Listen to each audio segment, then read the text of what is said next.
In this movie, we're going to talk about something we call the 4x4 model for knowledge content. It's really a basic philosophy for communications, and visualization is a key part of it. The big idea is it's about getting the right people to the right content at the right time. So, let's start at the beginning. If you go back to the beginning of human communications, humans have been telling each other stories forever.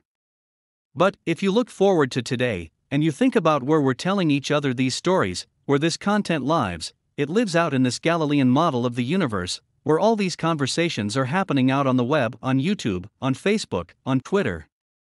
In other words, your website or idea is not the center of the universe where these conversations are happening, where this content is living. This is a key idea to keep in mind. The second key idea is the explosion of content. As Eric Schmidt said, we now create more content every 2 days than was created from the dawn of civilization through 2003. This is after the dot-com boom. And by the way, this quote is from 2010, so it's probably every single day or every half day now. So that's the second key idea to keep in mind. We're in an age of data overload. But luckily, there's a solution for this. There's a solution for this data overload problem, which is that we can communicate for scanners, we can design for scanners. So for instance, if you've ever seen an eye tracking study where you have someone sit down in front of a computer and look at content, and there's a little camera tracking their eye movements. This is what it tends to look like. On the right-hand side here, there's this very typical F pattern where people start on the left-hand side and scan to the right, and drop and scan, and drop and scan, and drop and scan. Then, if you look at it like on Google search results, the scanning and the dropping just stops after the first few entries. But of course, there is a design solution. We can put a face on a page to draw an eye to the face.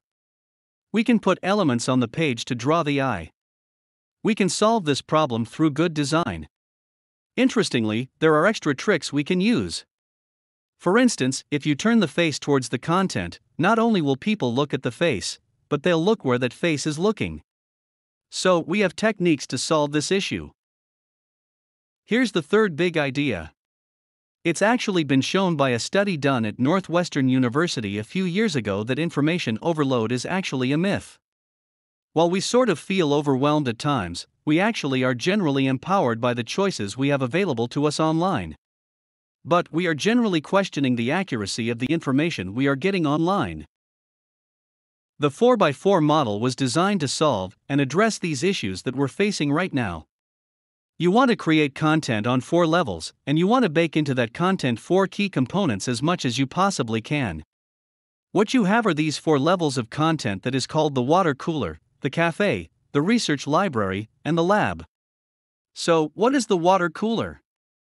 The water cooler moment in content online is, it's an image, it's a tweet, it's like a 30-second video, it's the attention grabber.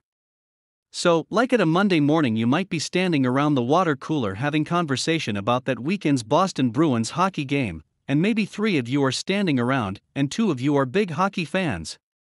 You're going to sort of chat and talk about all the great goal scorers, and penalties, and all the exciting stuff. And one person standing around the water cooler that morning really couldn't care less about hockey. And so, at that moment, that attention-grabbing moment, 2 of you who have interest in the subject may say, "Hey, let's go to the cafe, let's get a cup of coffee, and let's talk more about it." The third person's going to say, "Yeah, thank you very much, I've had quite enough," and that person's going to leave.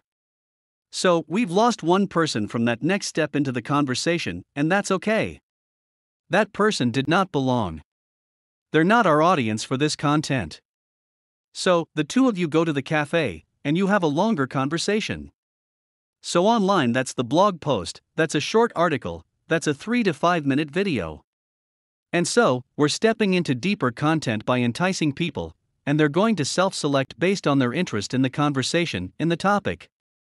Once again, out of those 2 people at the cafe, one of them is really, really interested in the topic, and they're going to go to the research library and dig deep. They're going to read all kinds of articles. They're going to read long reports about NHL statistics, etc. And finally, again based on self-selecting interest in the topic, they might want to go to the lab where they can really dig in deep into the data and play with data tools and filter and sort. That's the data lab, the interaction data experience.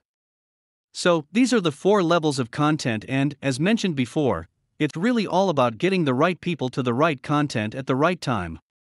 You're not always going to create research library and lab level content, but when you do, you want to make sure you always include water cooler content, leading to cafe content, leading to those deeper experiences to get the right people to the right content at the right time.